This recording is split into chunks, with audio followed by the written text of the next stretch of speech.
ಎಲ್ಲರಿಗೂ ಆನ್ಲೈನ್ ತರಗತಿಗೆ ಸ್ವಾಗತ ಸುಸ್ವಾಗತ. ಆತ್ಮೀಯ ವಿದ್ಯಾರ್ಥಿಗಳೇ, ಪ್ರಥಮ PUC ಭೂಗೋಳಶಾಸ್ತ್ರ ಅಧ್ಯಾಯ 5 ವಾಯುಗೋಳ. ಈ ಹಿಂದಿನ ತರಗತಿಯಲ್ಲಿ ವಾಯುಗೋಳದ ಕುರಿತು ನಾವು ಈಗಾಗಲೇ ಕಲಿತಿದ್ದೇವೆ. ಕೊನೆಯದಾಗಿ ಈ ವಾಯುಮಂಡಲದ ಸ್ತರಗಳು ಪರಿವರ್ತನ ಮಂಡಲ, ಸಮೋಷ್ಣ ಮಂಡಲ, ಮಧ್ಯಂತರ ಮಂಡಲ, ಉಷ್ಣತ ಮಂಡಲ, ಬಾಹ್ಯ ಮಂಡಲ ಮತ್ತು ಕಾಂತ ಮಂಡಲ ಕುರಿತು ನಾವು ಮಾತಾಡಿದ್ದೇವೆ. ಕೊನೆಯದಾಗಿ ಉಷ್ಣಾಂಶ ವಲಯಗಳು, ಈ ಉಷ್ಣಾಂಶ ವಲಯಗಳನ್ನು ನಾವು ಕೊನೆಗೆ ಹೇಳಿ ನಾನು ಮುಗಿಸಿದೆ. ನೋಡಿ, ಸೂರ್ಯನ ಕಿರಣಗಳು ನೇರವಾಗಿ ಸಮಭಾಜಕ ವೃತ್ತದ ಮೇಲೆ ಬೀಳುವುದರಿಂದ ಈ ವಲಯ ಹೆಚ್ಚು ಉಷ್ಣಾಂಶವನ್ನು ಪಡ್ಕೊಳ್ಳುತ್ತೆ. ಹಾಗಾಗಿ ಇದನ್ನು ಉಷ್ಣ ವಲಯ ಎಂದು ಕರೆಯುತ್ತೇವೆ. 0 ಡಿಗ್ರಿಯಿಂದ 2 ಗೋಳಾರ್ಧದಲ್ಲಿ, ಅಂದ್ರೆ ಉತ್ತರ ಮತ್ತು ದಕ್ಷಿಣ ಗೋಳಾರ್ಧದಲ್ಲಿ 0 ಡಿಗ್ರಿಯಿಂದ 23.5 ಡಿಗ್ರಿವರೆಗೆ ಇರತಕ್ಕಂಥ ಭಾಗವನ್ನ ನಾವೇನು ಹೇಳಿದ್ವಿ ಅಂದ್ರೆ ಉಷ್ಣವಲಯ. ಸೂರ್ಯನ ಓರೆಯಾದ ಕಿರಣಗಳು ಇಲ್ಲಿ ಬೀಳುವುದರಿಂದ 66 ಡಿಗ್ರಿ, ಅಂದ್ರೆ 23.5 ಡಿಗ್ರಿಯಿಂದ 66 ಡಿಗ್ರಿವರೆಗೆ ಸೂರ್ಯನ ಓರೆಯಾದ ಕಿರಣಗಳು ಬೀಳುವುದರಿಂದ ಅಲ್ಲಿ ಸಮಶೀತೋಷ್ಣ ವಲಯ. 2 ಗೋಳಾರ್ಧದಲ್ಲಿ 23.5 ಡಿಗ್ರಿಯಿಂದ 66 ಡಿಗ್ರಿವರೆಗೆ ಇರತಕ್ಕಂಥ ಭಾಗವನ್ನ ಸಮಶೀತ ಉಷ್ಣ ವಲಯ, ಅಂದ್ರೆ ಉಷ್ಣ ಮತ್ತು ಶೀತ ಸಮವಾಗಿದೆ ಅಂತ. ಇನ್ನು 66 ಡಿಗ್ರಿಯಿಂದ 90 ಡಿಗ್ರಿವರೆಗೆ ಇರತಕ್ಕಂಥ ಭಾಗವನ್ನ ನಾವು ಶೀತ ವಲಯ ಎಂದು ಕರಿತೀವಿ. ಅಂದ್ರೆ ಸೂರ್ಯನ ಕಿರಣಗಳೇ ಅಲ್ಲಿ ಬೀಳೋದು, ಹೆಚ್ಚು ಮಂಜಿನಿಂದ ಕೂಡಿರ್ತಕ್ಕಂಥ 2 ಧ್ರುವ ಪ್ರದೇಶಗಳು ಹೆಚ್ಚು. ನೋಡಿ, ಇಲ್ಲಿ ಅಟ್ಲಾಂಟಿಕ್ ಖಂಡ ಇದೆ, ಜನರಹಿತವಾಗಿರತಕ್ಕಂಥ ಪ್ರದೇಶ. ಇವತ್ತು ಸಂಶೋಧನೆ ನಡೆದಿದೆ, 5% ಮಾತ್ರ ಜನರಿದ್ದಾರೆ. ಅಂದರೆ ಜನರಿಗೆ ವಾಸವಾಗಲಿಕ್ಕೆ ಯೋಗ್ಯವಾಗಿಲ್ಲ, ಅಂದರೆ ಹೆಚ್ಚು ಮಂಜಿನಿಂದ ಕೂಡಿರ್ತಕ್ಕಂಥದ್ದು ಈ ಭಾಗ. ಹಾಗಾಗಿ ಸೂರ್ಯನ ಕಿರಣಗಳು, ಓರೆಯಾದಂಥ ಕಿರಣಗಳು 66 ಡಿಗ್ರಿವರೆಗೆ ಬೀಳುತ್ತೆ. 66 ಡಿಗ್ರಿ ಮೇಲೆ ಬೀಳ್ತಕ್ಕಂಥ ಕಿರಣಗಳು ಅತಿ ಕಡಿಮೆ, ಹಾಗಾಗಿ ಹೆಚ್ಚು ಶೀತ ಹೊಂದಿರತಕ್ಕಂಥ ಭಾಗ. ಹಾಗಾಗಿ ಇಲ್ಲಿಗೆ ಉಷ್ಣವಲಯದ ಒಂದು ಸಂಕ್ಷಿಪ್ತವಾಗಿರ್ತಕ್ಕಂಥ ಮಾಹಿತಿ ತಮ್ಮ ಮುಂದೆ ಹೇಳಿ, ಈಗ ವಾಯುಮಂಡಲದ ಒತ್ತಡ. ಎದುರು ಒತ್ತಡ? ವಾಯುಮಂಡಲದ ಒತ್ತಡ. ನೋಡಿ, ಗಾಳಿಯನ್ನ ನಾವು ನೋಡಕ್ಕಾಗಲ್ಲ. ಈ ವಾಯುಮಂಡಲದಲ್ಲಿರ್ತಕ್ಕಂಥ ಗಾಳಿಯನ್ನ ನೋಡಲಾಗುವುದಿಲ್ಲ, ಆದರೆ ಅದನ್ನು ಅನುಭವಿಸ್ತಾ ಇದ್ದಾರೆ. ಗಾಳಿ ಇದ್ರೆ ನೋಡಿ, ಉಸಿರಾಟಕ್ಕೆ ಗಾಳಿ ಬೇಕು, ಜೀವಿಸಲಿಕ್ಕೆ ನೀರು ಮತ್ತು ಆಹಾರ ಬೇಕು, ಇರ್ಲಿಕ್ಕೆ ಮನೆ ಬೇಕು. ಹಾಗೆ ಗಾಳಿಯನ್ನು ನೋಡಲಿಕ್ಕೆ ಆಗುವುದಿಲ್ಲ, ಆದರೆ ಅದನ್ನ ಅನುಭವಿಸುತ್ತಿದ್ದೇವೆ. ಅದನ್ನ ಅನುಭವಿಸಬಹುದು. ನಾವು ಭೂಮಿಯ ಮೇಲೆ ವಾಯುಮಂಡಲದಿಂದ ಸುತ್ತುವರಿಯಲ್ಪಟ್ಟಿರತಕ್ಕಂಥದ್ದು ಗಾಳಿ ಅಥವಾ ವಾಯುಮಂಡಲದ ಬಲವೇ ಭೂಮಿಯ ಮೇಲೆ ಒತ್ತಡವನ್ನು ಉಂಟು ಮಾಡತಕ್ಕಂಥದ್ದು. ಅಂದ್ರೆ ಈ ಭೂಮಿಯ ಮೇಲೆ ವಾಯುಮಂಡಲ ಸುತ್ತುವರೆದಿರ್ತಕ್ಕಂಥದ್ದು ಅಂದ್ರೆ ತೆಳುವಾಗಿ ಈ ಭೂ ಮೇಲ್ಮೈ ಸುತ್ತುವರೆದಿರ್ತಕ್ಕಂಥ ಅನಿಲದ ರಾಶಿಗೆ, ವಾಯುವಿಗೆ ನಾವು ವಾಯುಮಂಡಲ ಅಂತ ಹೇಳ್ತೀವಿ. ಇಲ್ಲಿ ವಾಯುಮಂಡಲ ಸುತ್ತುವರೆಯಲ್ಪಟ್ಟಿರ್ತಕ್ಕಂಥದ್ದು ಗಾಳಿ ಅಥವಾ ವಾಯುಮಂಡಲದ ಬಲವೇ ಭೂಮಿಯ ಮೇಲೆ ಒತ್ತಡವನ್ನು ಉಂಟು ಮಾಡುತ್ತೆ. ವಾಯುಮಂಡಲದ ಒತ್ತಡವು ಸ್ಥಳದಿಂದ ಸ್ಥಳಕ್ಕೆ, ಕಾಲದಿಂದ ಕಾಲಕ್ಕೆ ವ್ಯತ್ಯಾಸಗೊಳ್ಳುತ್ತೆ. ನೋಡಿ, ವಾಯುಮಂಡಲದ ಒತ್ತಡ ಸ್ಥಳದಿಂದ ಸ್ಥಳಕ್ಕೆ, ಕಾಲದಿಂದ ಕಾಲಕ್ಕೆ ವ್ಯತ್ಯಾಸ ಆಗುತ್ತೆ ಅಂತ ಹೇಳಿದ್ದೇನೆ. ಯಾಕೆಂದ್ರೆ ಜೂನ್ನಿಂದ ಸೆಪ್ಟೆಂಬರ್ ತಿಂಗಳವರೆಗೆ ಸೂರ್ಯನ ಕಿರಣಗಳು ಕರ್ಕಾಟಕ ಸಂಕ್ರಾಂತಿ ವೃತ್ತದ ಮೇಲೆ ಬೀಳ್ತಕ್ಕಂಥದ್ದು. ನೋಡಿ, ಇಲ್ಲಿ ವಾಯುಮಂಡಲದ ಒತ್ತಡವು ಸ್ಥಳದಿಂದ ಸ್ಥಳಕ್ಕೆ, ಕಾಲದಿಂದ ಕಾಲಕ್ಕೆ ವ್ಯತ್ಯಾಸಗೊಳ್ಳುವುದು ಅಂತ ಹೇಳಿದೆ. ನೋಡಿ, ಜೂನ್ ಸೆಪ್ಟೆಂಬರ್ವರೆಗೆ ಕರ್ಕಾಟಕ 23.5 ಡಿಗ್ರಿ ಕರ್ಕಾಟಕ ಸಂಕ್ರಾಂತಿ ವೃತ್ತದ ಮೇಲೆ ಬೀಳೋದ್ರಿಂದ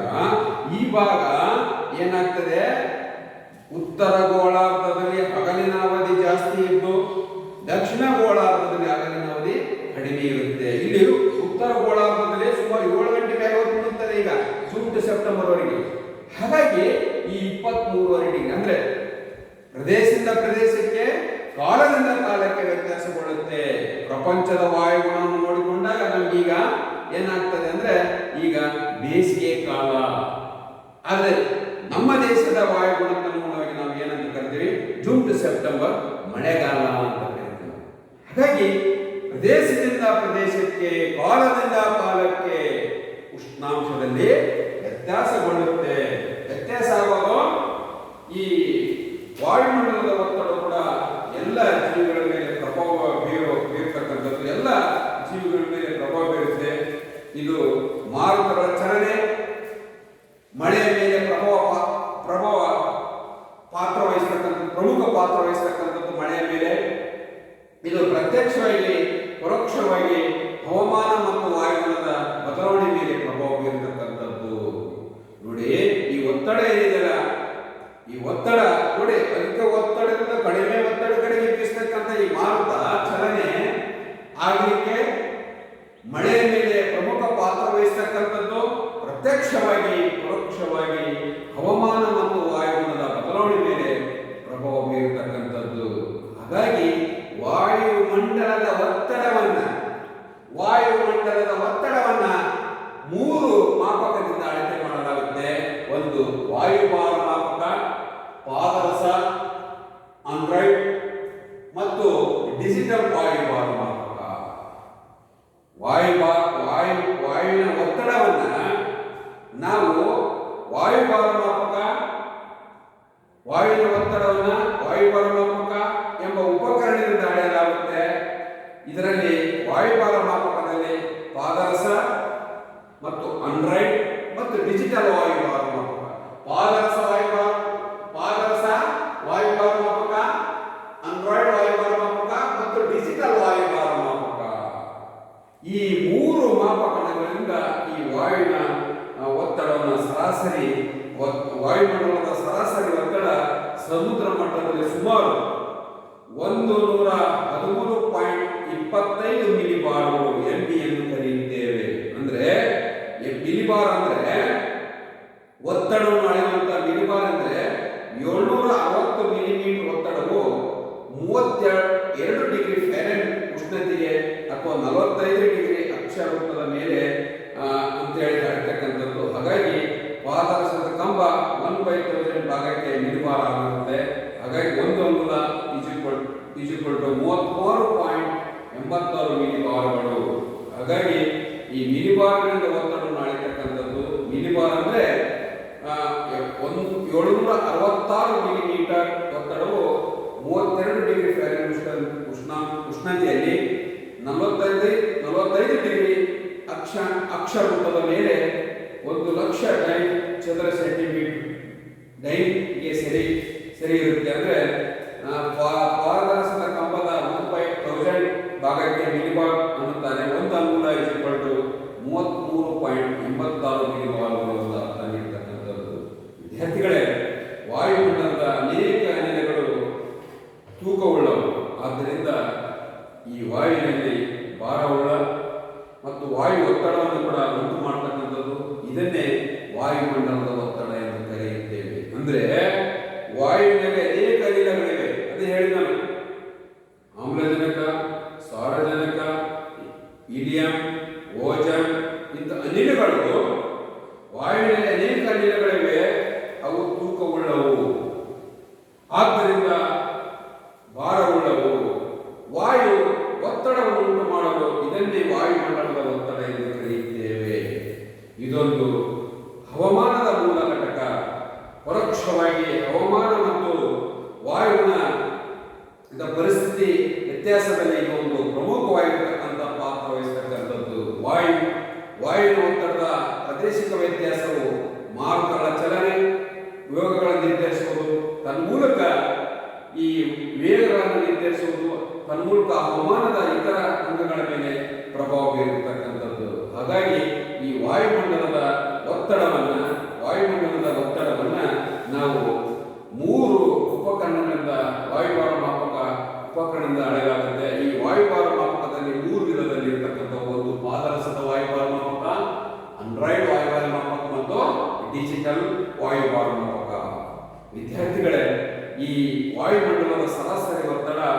ಸಮುದ್ರ ಮಟ್ಟದಲ್ಲಿ ಸುಮಾರು 113.25 ಮಿಲಿಬಾರ್ ಎಮ್ಮೆ ಅಂತ ಇರುತ್ತೆ. ನಂತರ ವಾಯುಮಂಡಲದ ಹಂಚಿಕೆಯ ಮೇಲೆ, ವಾಯುಮಂಡಲದ ಹಂಚಿಕೆಯ ಮೇಲೆ, ವಾಯುಮಂಡಲದ ಒತ್ತಡದ ಹಂಚಿಕೆಯ ಮೇಲೆ ಪ್ರಭಾವ ಬೀರುವಂತಹ ಅಂಶಗಳೆಂದರೆ ಎತ್ತರ, ಹೈಟ್, ಅಕ್ಷಾಂಶ, ಲ್ಯಾಟಿಟ್ಯೂಡ್ ಮತ್ತು ನೀರಾವಿ, ವಾಟರ್ ವ್ಯಾಪರ್. ಅಂದ್ರೆ ವಿವಿಧ ಅಂಶಗಳಿಂದ ವಾಯುಮಂಡಲದ ಒತ್ತಡದ ಹಂಚಿಕೆಯನ್ನು ನಿರ್ಧರಿಸಲಾಗಿದೆ. ಪ್ರಮುಖವಾಗಿ ಆ ಒತ್ತಡದ ಹಂಚಿಕೆ ಮೇಲೆ, ವಾಯುಮಂಡಲದ ಒತ್ತಡದ ಹಂಚಿಕೆ ಮೇಲೆ ಪ್ರಭಾವ ಬೀರುವಂತಹ ಅಂಶಗಳಲ್ಲಿ ಎತ್ತರ, ಅಕ್ಷಾಂಶ ಮತ್ತು ನೀರಾವಿ. ಎತ್ತರ, ಆಲ್ಟಿಟ್ಯೂಡ್. ವಾಯುಮಂಡಲದಲ್ಲಿ ವಾಯುವಿನ ಕಣಗಳು ಭೂಮಿಯ ಗುರುತ್ವಾಬಲದಿಂದ ಭೂಮಿಯ ಮೇಲ್ಭಾಗದಲ್ಲಿ ಕಂಡು ಬರತಕ್ಕಂಥದ್ದು. ವಾಯುಮಂಡಲದ ಅತ್ಯಂತ ಕೆಳಪದರು ದಟ್ಟವಾಗಿರ್ತಕ್ಕಂಥ ಅತ್ಯಂತ ಕೆಳಪದರು ಪರಿವರ್ತನಾ ಮಂಡಲ. ಈ ಸ್ತರವು ಅಧಿಕ ಒತ್ತಡವನ್ನು ಉಂಟು ಮಾಡತಕ್ಕಂಥದ್ದು. ಎತ್ತರಕ್ಕೆ ಹೋದಂತೆ ಹೇಳಿದೆ, ಒತ್ತಡವು ಪ್ರತಿ 900 ಅಡಿಗೆ 1 ಇಂಚಿನಂತೆ ಕಡಿಮೆಯಾಗುತ್ತಾ ಹೋಗುತ್ತೆ. ಪ್ರತಿ 900 ಅಡಿಗೆ ಏನಾಗುತ್ತೆ, 1 ಇಂಚಿನಂತೆ ಒತ್ತಡ ಕಡಿಮೆ ಆಗ್ಕೊಂಡು ಹೋಗುತ್ತೆ. ಹಾಗಾಗಿ ಆಲ್ಟಿಟ್ಯೂಡ್, ಎತ್ತರವು ಕೂಡ ವಾಯುಮಂಡಲದ ಒತ್ತಡದ ಹಂಚಿಕೆ ಮೇಲೆ ಪ್ರಭಾವ ಬೀರುವಂತಹ ಅಂಶಗಳಲ್ಲಿ ಎತ್ತರ ಒಂದು. ಇನ್ನು ಎರಡನೇದಾಗಿರ್ತಕ್ಕಂಥದ್ದು ಅಕ್ಷಾಂಶ. ಕೆಳ ಅಕ್ಷಾಂಶದಲ್ಲಿ ಅಧಿಕ ಉಷ್ಣಾಂಶ, ಅಂದ್ರೆ ಅದಕ್ಕೆ ಉಷ್ಣ ವಲಯ ಅಂತ ಕರೀತೀವಿ. 0 ಡಿಗ್ರಿಯಿಂದ 2 ಗೋಳಾರ್ಧದ 23 ಡಿಗ್ರಿವರೆಗೆ ಇರ್ತಕ್ಕಂಥ ಭಾಗವನ್ನ ನಾವು ಉಷ್ಣ ವಲಯ ಅಂತ ಕರೀತೀವಿ. ಅಂದ್ರೆ ಕೆಳ ಡಿಗ್ರಿಯಲ್ಲಿ, ಅಂದ್ರೆ 0 ಡಿಗ್ರಿ ಸಮಭಾಜಕ ವೃತ್ತದಲ್ಲಿ ಇರ್ತಕ್ಕಂಥ ಉಷ್ಣಾಂಶ. ಅಕ್ಷಾಂಶ, ಕೆಳ ಅಕ್ಷಾಂಶದಲ್ಲಿ ಅಧಿಕ ಉಷ್ಣಾಂಶ ದಾಖಲಾಗಿರುವುದರಿಂದ ಒತ್ತಡ ಕಡಿಮೆಯಾಗಿರುತ್ತೆ. ಎಲ್ಲಿ ಉಷ್ಣಾಂಶ ಹೆಚ್ಚಿರುತ್ತೋ ಅಲ್ಲಿ ಒತ್ತಡ ಕಡಿಮೆ ಇರುತ್ತೆ. ಅದೇ ರೀತಿಯಾಗಿ ಮೇಲಿನ ಅಕ್ಷಾಂಶಗಳಲ್ಲಿ, ಅಂದ್ರೆ 90 ಡಿಗ್ರಿ ಧ್ರುವಗಳ ಪ್ರದೇಶದಲ್ಲಿ, ಉತ್ತರ ಧ್ರುವ ಮತ್ತು ದಕ್ಷಿಣ ಧ್ರುವ ಪ್ರದೇಶದಲ್ಲಿ ಕಡಿಮೆ ಉಷ್ಣಾಂಶ ಇರುವುದರಿಂದ ಅಲ್ಲಿ ಶೀತವಾಗಿರ್ತಕ್ಕಂಥ ವಾತಾವರಣ. ಶೀತ ಇದೆ ಅಂದ್ರೆ ಅಲ್ಲಿ ಒತ್ತಡ ಜಾಸ್ತಿ ಇದೆ. ಕಡಿಮೆ ಉಷ್ಣಾಂಶ ಅಂದ್ರೆ ಸಮಭಾಜಕ ವೃತ್ತದಲ್ಲಿ ಉಷ್ಣಾಂಶ ಜಾಸ್ತಿ ಇದೆ, ಒತ್ತಡ ಕಡಿಮೆ ಇದೆ. ಧ್ರುವ ಪ್ರದೇಶದಲ್ಲಿ ಉಷ್ಣಾಂಶ ಕಡಿಮೆ ಇದೆ, ಒತ್ತಡ ಜಾಸ್ತಿ ಇದೆ. ಅದಕ್ಕೆ ಈ ಅಕ್ಷಾಂಶಗಳು ಕೂಡ ವಾಯುಮಂಡಲದ ಒತ್ತಡದ ಹಂಚಿಕೆ ಮೇಲೆ ಪ್ರಭಾವ ಬೀರುವಂತಹ ಅಂಶಗಳಲ್ಲಿ ಎತ್ತರ ಮತ್ತು ಅಕ್ಷಾಂಶಗಳ ನಂತರ ನೀರಾವಿ. ತೇವಾಂಶ ಭರಿತ ವಾಯು ಹಗುರವಾಗಿದ್ದು ಕಡಿಮೆ ಒತ್ತಡವನ್ನು ಹೊಂದಿದ್ದು ತಂಪಾದ ಗಾಳಿಯು ಅಧಿಕ ಒತ್ತಡವನ್ನು ಉಂಟು ಮಾಡುತ್ತೆ. ನೋಡಿ, ಭೂಮಿ ಮೇಲಿರ್ತಕ್ಕಂಥ ನೀರು ಬಿಸಿಲಿನ ಸೂರ್ಯನ ಕಿರಣಗಳಿಗೆ ಬಾಷ್ಪೀಭವನ ಹೊಂದುತ್ತೆ. ಅಂದ್ರೆ ನೀರು ಆವಿಯಾಗಿ ಹೋಗುತ್ತೆ. ಅಂದ್ರೆ ಸಮಭಾಜಕ ವೃತ್ತದಲ್ಲಿರ್ತಕ್ಕಂಥ ಭಾಗದಲ್ಲಿರ್ತಕ್ಕಂಥದ್ದು ವಾಯು ವಾಯು ಇರೋದ್ರಿಂದ ಅಲ್ಲಿರ್ತಕ್ಕಂಥದ್ದು ಆ ನೀರಾವಿ ಹಗುರಾಗಿ ಮೇಲೆ ಹೋಗುತ್ತೆ. ಮೇಲೆ ಹೋದ ತಕ್ಷಣ ಇಲ್ಲಿ ಸಮಶೀತ ಉಷ್ಣವಲಯ ಮತ್ತು ಶೀತ ವಲಯಕ್ಕೆ ಹೋದಾಗ ಅದು ಶೀತವನ್ನು ಕೂಡಿರ್ತಕ್ಕಂಥ ಗಾಳಿ ಜೊತೆ ಸೇರ್ಕೊಂಡಾಗ ಅದಕ್ಕೆ ಭಾರ ಆಗುತ್ತೆ, ಅಂದ್ರೆ ಒತ್ತಡ ಜಾಸ್ತಿ ಆಗುತ್ತೆ. ಹಾಗಾಗಿ ವಾಯುಮಂಡಲದ ಹಂಚಿಕೆ ಮೇಲೆ ಪ್ರಭಾವ ಬೀರುವಂತಹ ಅಂಶಗಳಲ್ಲಿ ಎತ್ತರ, ಅಕ್ಷಾಂಶ ಮತ್ತು ನೀರಾವಿ. ಓಕೆ, ಇಲ್ಲಿಗೆ ಈ ವಾಯುಮಂಡಲದ ಒಂದು ನಮ್ಮಿಂದ ಗಾಳಿಯನ್ನು ನೋಡೋದಕ್ಕಾಗೋದಿಲ್ಲ, ಆದರೆ ಅದನ್ನು ಅನುಭವಿಸಿದಾಗ ಅದಕ್ಕೆ ಆ ವಾಯುವಿನಲ್ಲಿರ್ತಕ್ಕಂಥ ಕೆಲವೊಂದು ಅನಿಲಗಳು ಹೆಚ್ಚು ಭಾರವುಳ್ಳವು. ಹಾಗಾಗಿ ವಾಯುವಿನಲ್ಲಿ ಒತ್ತಡ ಉಂಟು ಮಾಡತಕ್ಕಂಥದ್ದು. ಪ್ರಮುಖ ಒತ್ತಡದ ಪಟ್ಟಿಗಳು. ವಿದ್ಯಾರ್ಥಿಗಳೇ, ಇಲ್ಲಿ ಪ್ರಮುಖವಾಗಿರ್ತಕ್ಕಂಥ ವಾಯುಮಂಡಲದ ಒತ್ತಡದ ಪಟ್ಟಿಗಳನ್ನು ನಾವು ನೋಡ್ಕೊಳ್ಳೋಣ. Pressure belts. ಪ್ರಮುಖವಾಗಿರ್ತಕ್ಕಂಥ ಒತ್ತಡಗಳು ಯಾವ್ಯಾವು ಅನ್ನೋದು ನೋಡೋಣ. ಆತ್ಮೀಯ ವಿದ್ಯಾರ್ಥಿಗಳೇ, ಪ್ರಪಂಚದ ಒತ್ತಡದ ಸಮಾನಾಂತರ ಹಂಚಿಕೆಯು, ಈ ಪ್ರಪಂಚದ ಒತ್ತಡದ ಸಮಾನಾಂತರ ಹಂಚಿಕೆಯು ನೇರವಾಗಿ ಉಷ್ಣಾಂಶವನ್ನು ಅವಲಂಬಿಸಿರುತ್ತದೆ. ನೇರವಾಗಿ ಉಷ್ಣಾಂಶವನ್ನು ಅವಲಂಬಿಸಿರುವುದು. ಏಕೆಂದರೆ ಪ್ರಪಂಚದ ಎಲ್ಲ ಭಾಗಗಳಲ್ಲಿ ಒತ್ತಡದ ಹಂಚಿಕೆಯು ಏಕ ರೀತಿಯಾಗಿಲ್ಲ. ನೋಡಿ, ಪ್ರಪಂಚದ ಎಲ್ಲ ಪ್ರದೇಶದಲ್ಲಿ ಅದಕ್ಕೆ ನಾವು ಸಮಭಾಜಕ ವೃತ್ತ, ಆ ಭಾಗದಲ್ಲಿರ್ತಕ್ಕಂಥ ಒತ್ತಡ ಅವಲಂಬಿತವಾಗಿರ್ತಕ್ಕಂಥದ್ದು. ಅಂದ್ರೆ ಪ್ರದೇಶದಿಂದ ಪ್ರದೇಶಕ್ಕೆ ವ್ಯತ್ಯಾಸವನ್ನು ಹೊಂದಿರತಕ್ಕಂಥದ್ದು ಒತ್ತಡ. ಹಾಗಾಗಿ ಇಲ್ಲಿ ಈ ಪ್ರಪಂಚದ ಒತ್ತಡ ಪಟ್ಟಿಗಳನ್ನು ನಾವು ನೋಡಿಕೊಂಡಾಗ ಪ್ರಪಂಚದಲ್ಲಿ ಒತ್ತಡ ಪಟ್ಟಿಗಳು ಸಮಾಂತರ ಹಂಚಿಕೆ ಆಗಿಲ್ಲ. ಅಂದ್ರೆ ನೇರವಾಗಿ ಈ ಉಷ್ಣಾಂಶವನ್ನೇ ಅವಲಂಬಿಸಬಹುದು. ಏಕೆಂದ್ರೆ ಪ್ರಪಂಚದ ಎಲ್ಲ ಭಾಗಗಳಲ್ಲಿ ಒತ್ತಡದ ಹಂಚಿಕೆ ಏಕ ರೀತಿಯಾಗಿ ಇಲ್ಲ. ಅದು ಭೂಮಿಯ ದೈನಂದಿನ ಹಾಗೂ ವಾರ್ಷಿಕ ಚಲನೆಗಳು ಉಷ್ಣಾಂಶದ ಹಂಚಿಕೆಯನ್ನು ಆಧರಿಸಿ ವ್ಯತ್ಯಾಸಪಡುತ್ತೆ. ಭೂಮಿಯ ದೈನಂದಿನ ಚಲನೆ ಮತ್ತು ವಾರ್ಷಿಕ ಚಲನೆ ಹಾಗೂ ಉಷ್ಣಾಂಶದ ಹಂಚಿಕೆಯನ್ನ ಆಧರಿಸಿ ವ್ಯತ್ಯಾಸಪಡ್ತಕ್ಕಂಥದ್ದು. ಈ ವ್ಯತ್ಯಾಸವನ್ನ ಈ ವಾಯುಮಂಡಲದಲ್ಲಿರ್ತಕ್ಕಂಥ ಈ ವ್ಯತ್ಯಾಸವನ್ನ ಅಧಿಕ ಒತ್ತಡ ಮತ್ತು ಕಡಿಮೆ ಒತ್ತಡ ಎಂದು ನಾವು ಎರಡು ರೀತಿಯಲ್ಲಿ ತಿಳಿಯಬಹುದು. ಪ್ರಪಂಚದಲ್ಲಿ ಅಧಿಕ ಒತ್ತಡ ಪಟ್ಟಿಗಳು ಮತ್ತು ಕಡಿಮೆ ಒತ್ತಡ ಪಟ್ಟಿಗಳು ಇವೆ. ಅಂತಂದ್ರೆ ಅಧಿಕ ಒತ್ತಡ ಮತ್ತು ಕಡಿಮೆ ಒತ್ತಡ ಅಂದ್ರೆ ಕಡಿಮೆ ಒತ್ತಡ ಪ್ರದೇಶ ಏನಂದ್ರೆ ಕಡಿಮೆ ಒತ್ತಡ ಪ್ರದೇಶ ಅಂದ್ರೆ ವಾಯುಮಂಡಲದಲ್ಲಿನ ಸುತ್ತಲಿನ ಪ್ರದೇಶಕ್ಕಿಂತ ಕಡಿಮೆ ಒತ್ತಡವುಳ್ಳ ಯಾವುದೇ ಪ್ರದೇಶವನ್ನ ಕಡಿಮೆ ಒತ್ತಡ ಪ್ರದೇಶ ಎಂದು ಕರೆಯುತ್ತೇವೆ. ವಾಯುಮಂಡಲದಲ್ಲಿ ಸುತ್ತಲಿನ ಪ್ರದೇಶಕ್ಕಿಂತ ಕಡಿಮೆ ಒತ್ತಡವುಳ್ಳ ಯಾವುದೇ ಪ್ರದೇಶವನ್ನ ಏನಂತ ಕರೀತೇವೆ? ಕಡಿಮೆ ಒತ್ತಡ ಪ್ರದೇಶ ಎಂದು ಕರೆಯುತ್ತೇವೆ.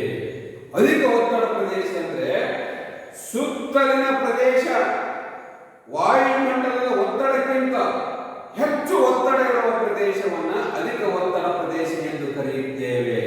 ಅಂದ್ರೆ ಇಲ್ಲಿರ್ತಕ್ಕಂಥ ಸುತ್ತಲಿರ್ತಕ್ಕಂಥ ಪ್ರದೇಶಕ್ಕಿಂತ ಅಧಿಕವಾಗಿರ್ತಕ್ಕಂಥ ಒತ್ತಡವನ್ನ ಹೊಂದಿರತಕ್ಕಂಥ ಪ್ರದೇಶವನ್ನ ಅಧಿಕ ಒತ್ತಡ ಪ್ರದೇಶ ಎಂದು ಕರೆಯುತ್ತೇವೆ. ಸುತ್ತಲಿನ ಪ್ರದೇಶಕ್ಕಿಂತ ಅಧಿಕ ಒತ್ತಡ ಹೊಂದಿರತಕ್ಕಂಥ ಪ್ರದೇಶವನ್ನ ಅಧಿಕ ಒತ್ತಡ ಪ್ರದೇಶ ಎಂದು ಕರೆಯುತ್ತೇವೆ. ಅಧಿಕ ಒತ್ತಡ ಪ್ರದೇಶ ಎಂದು ಕರೆಯುತ್ತೇವೆ. ಹಾಗಾಗಿ ಪ್ರಪಂಚದಲ್ಲಿ 4 ಅಧಿಕ ಒತ್ತಡ ಪಟ್ಟಿಗಳು, 3 ಕಡಿಮೆ ಒತ್ತಡ ಪಟ್ಟಿಗಳಿವೆ ಪ್ರಪಂಚದಲ್ಲಿ.